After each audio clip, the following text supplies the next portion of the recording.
It's a fight, so whatever happens, happens. You're really a piece of shit. Hey, thank God. You're irritating me now. You know you're a real prick, though, right? What's the matter? You're a real prick. It's hitting you with all this.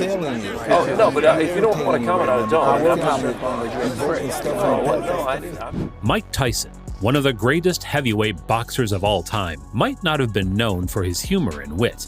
Still, some of the performances Iron Mike put out in interviews, and sometimes even during matches, certainly do make him a contender for the title of the most savage boxer of all time. From walking out of interviews because he didn't feel like talking anymore, to biting off actual ears, here are Mike Tyson's most savage moments. 9. Never mess with Mike. Iron Mike might be a sweet guy deep down, but he has a short fuse and a lot of punching force to support it. We can see the guy badgering and repeatedly trying very hard to annoy one of the greatest heavyweights of all time. Well, Mike was raised in different times and he doesn't know about TikTok and constant filming, so he took matters into his own hands. At one point, he was fed up with the kid and began bludgeoning him repeatedly. Before all of this, Tyson even gave him an autograph, but that wasn't enough, so you might say he got what he asked for. Even after the beating, you can see him having no regrets. Boy just got beat up by Mike Tyson. Turn that way. 8. His past, his rules. Mike Tyson, during his prime, had no filter. He said what he wanted and no one could stop him. After all, who's going to put his hands on 220 pounds of pure strength? Mike also had a couple of felony charges on his record. But as he grew as a fighter, he put all that behind him. Mike changed himself and became a better person. However, anytime someone brought up Mike's past, Mike let them have a piece of his unfiltered mind. Just take a look at this. Even on national television, Mike Tyson did not care one bit about what he was asked to do. He did what he wanted to do, and he told the reporter no one is allowed to criticize his past and his mistakes. The point I was making, Mike, and I'm going to ask you about it, is All right, and I give you my opinion, what I think about you. All right, well, your life has been shown on the cover of a magazine. That's something okay, that go ahead. Give me the next one. 7. Straitjacket. In case you're not familiar with just how Mike Tyson used to be, here's a short look at Mike Tyson in all his glory. There were some obvious flaws in there, such as homophobia and misogyny, but Mike later apologized for all that. Put your mother in a straitjacket, you punk-ass white boy. Come in and tell me that if I fuck you in your ass, you punk white boy, you faggot. You can't touch me, you're not man enough. I eat your asshole alive, you bitch. As you can see, Mike Tyson did not hold back. Mike Tyson in his prime was a beast, and any normal person on the receiving end of his punches would not have lived to tell the tale. That's how dangerous Mike was. 6. Why do you curse? In response to being asked why Mike Tyson curses, this is what he had to say. Well, it. It's a fight, so whatever happens, happens. Mike, why do you have to talk like that? Well, I'm talking to you the way I want to talk to you. Do you have a problem? Turn off your station. You know what? I think we'll end the discussion right now. Then we could. You got it. The man just does what he wants. What are you gonna do? Fight him? 5. Make you my girlfriend.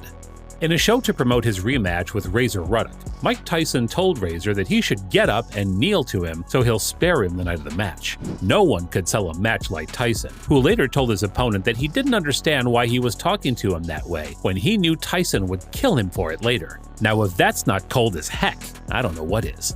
How dare you talk to me like that? You should get up and kneel to me now, and I'll spare you the night of the 28th. As if that wasn't enough, Mike also had a different kind of trash talk up his sleeve and told his opponent that he was going to make him his girlfriend. Weird, but effective. Take a look for yourself. I can't wait till the 28th. I'm going to make you my girlfriend. You're sweet. Make sure you kiss me good with those big lips.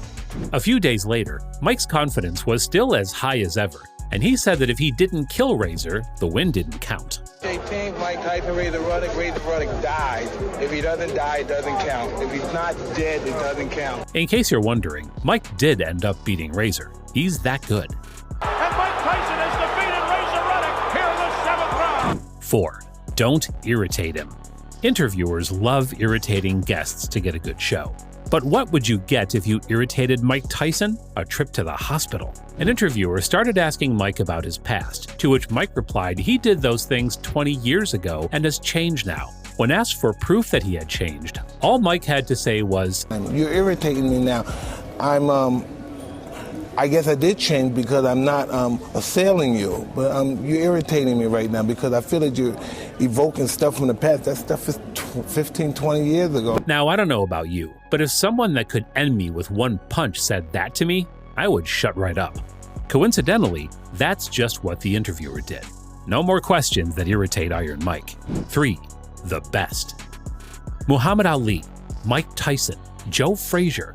The greats just have their way with words, and one of the best to ever do it said this after a 38-second win against Lennox Lewis. I'm the best ever. I'm the most brutal and vicious and most ruthless champion there's ever been. There's no one can stop me. Lennox is a conqueror. No, I'm Alexander. He's no Alexander. I'm the best ever. There's never been anybody as ruthless. I'm Sonny Liston. I'm Jack Dempsey. There's no one like me. I'm from Nairclaw. There's no one that can match me. My style is impetuous. My defense is impregnable. And I'm just ferocious. I want your heart. I want to eat his children. Praise be to Allah. 2. Racist interviewer. In a pre-match interview, Tyson was asked about why he doesn't focus more on his boxing and less on questionable tactics, to which Tyson replied that his opponent was just as notorious for tactics as he was, and that everyone does them. In reality, the reporter was racist, and as soon as Tyson caught on, he snapped at the interviewer, asking him to ask dumb questions from his opponent. I've never did anything he's never done in the ring. So ask him that question. Well, ask him, right. White boy. 1. The bite fight. One of Mike Tyson's best-known fights was his second match with Evander Holyfield, and for good reason. Evander Holyfield was crushing Mike Tyson just like their first match when Tyson decided that he had had enough and pulled out a special trick from under his sleeve. Evander landed a punch, and Tyson bit his ear clean off. Tyson latched onto Evander's ear and bit off an inch of cartilage, which he spit out in the ring. Surprised and in intense pain, Evander started hopping around helplessly and spun around as his ear bled profusely. A few minutes later, the match started again, and this time, Tyson bit Evander's other ear too. This time, however, Evander knew what was coming and pushed Tyson away before he could do any real damage.